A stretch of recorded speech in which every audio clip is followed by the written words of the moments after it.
একই রে বাবা, এ তো মহা শূন্যে চলে এলাম। মনে হচ্ছে রাস্তা ভুল করেছি। কাউকে জিজ্ঞেস করতে পারলে ভালো হতো, স্বর্গটা যে কোথায় গেল।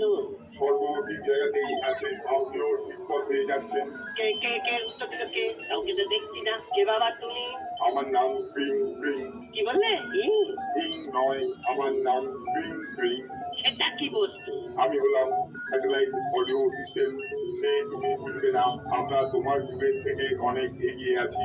মানুষের মৃত্যুর পর তার সমস্ত প্রশ্নের উত্তর আমি দিই।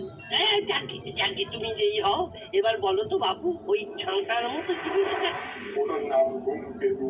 ওর পাশের হলো উল্কা। ওই চেলে বাঁধা মুন্ডুটা কি? ও হলো রাহু। দেবরাজ ইন্দ্র ওকে মাঝে মাঝে ছেড়ে দেন, তখনই ও সূর্য আর চন্দ্রকে হেঁটে চলে। দূরে ওই সুন্দর জায়গাটা কি?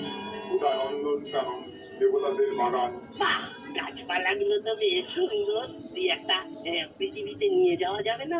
না, এগুলো সবই মায়া। স্বর্গের বাইরে এর কোনো অস্তিত্ব নেই। আমলো যা, তাহলে এখানে এগুলো থাকার মানে কি? যত সব। হ্যাঁ, তা বাবা ক্রিং ক্রিং, ওই আলোগুলো কিসের? ওরা যাচ্ছি বা কোথায়? ওরা আলো নয়, ওরা সমস্ত দেবতা। তুমি মানুষের চোখ দিয়ে ওদের দেখতে পাবে না। ওরা দেবরাজ ইন্দ্রের 10,000তম বিবাহ বার্ষিকীতে যাচ্ছেন।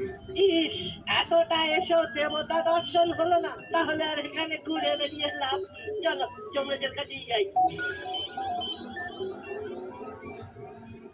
দেখিয়ে আবার তুমি, স্বর্গ ভালো লাগলো না বুঝি?